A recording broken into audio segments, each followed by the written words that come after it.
Assalamualaikum warahmatullahi wabarakatuh. Nama saya Muhammad Hasan Syafi'i dari kelas 11 TDK 2. Kali ini saya akan mempresentasikan tentang propagasi gelombang. Apa itu propagasi gelombang? Propagasi gelombang adalah perambatan gelombang pada media perambatan. Media perambatan atau biasa juga disebut saluran transmisi gelombang dapat berupa fisik dan dapat berupa non-fisik. Metode propagasi gelombang. Propagasi terdiri dari 3 metode, yaitu propagasi gelombang ground atau ground wave propagation, propagasi gelombang udara atau sky wave propagation, atau line of sight. Propagasi gelombang ground atau ground wave propagation. Propagasi gelombang ground memiliki karakteristik yang diantaranya frekuensinya di bawah 2 MHz, muka gelombang yang melambat dikarenakan arus IM, diinduksikan ke bumi atau miring ke bawah, mengalami difraksi dan penyebaran dari atmosfer. Nah, ini gambarnya dari radio tower. Transmisinya itu di antara bumi dan ionosfer. Nah, seperti ini. Ini transmisinya. Lalu yang kedua ada propagasi gelombang udara atau sky wave propagation.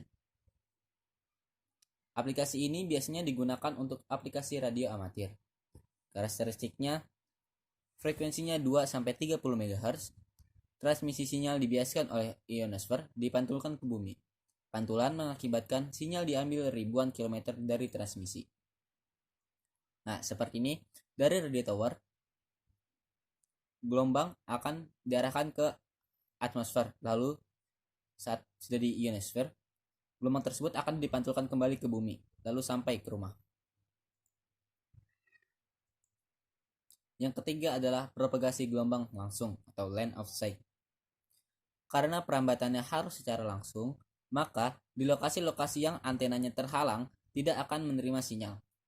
Jarak transmisi yang dapat dijangkau relatif pendek dan dibatasi oleh tinggi antena pemancar dan penerima.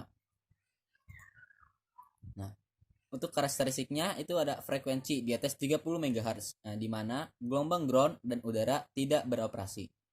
Tidak ada pembiasan dari ionosfer. Nah, ini radio tower dan di rumah ini garis lurus. Bisa juga disebut propagasi jarak pandang. Nah, untuk di tengah-tengah ini tidak boleh ada penghalang seperti gunung ataupun bukit. Apapun itu, sini tidak boleh benda yang menghalang. Karena jika ada yang menghalang, maka transmisi dari radio tower ini tidak akan tersampai ke sini. Akan seperti terhenti di tengah.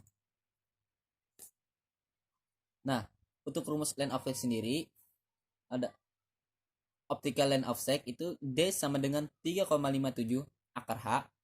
Effective or radio line of sight itu sama dengan D sama dengan 3,57 akar KH, di mana D sama dengan jarak antara antena dan kaki langit. H sendiri adalah tinggi antena yang kita akan memakai satuan meter, dan K adalah faktor penyesuaian untuk memperhitungkan refraksi, dan aturan praktis K sama dengan 4/3.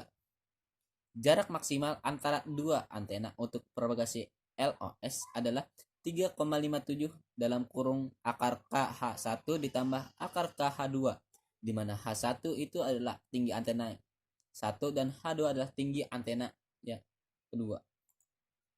Sekian dari saya. Mohon maaf jika ada kesalahan. Saya ucapkan terima kasih. Wassalamualaikum warahmatullahi wabarakatuh.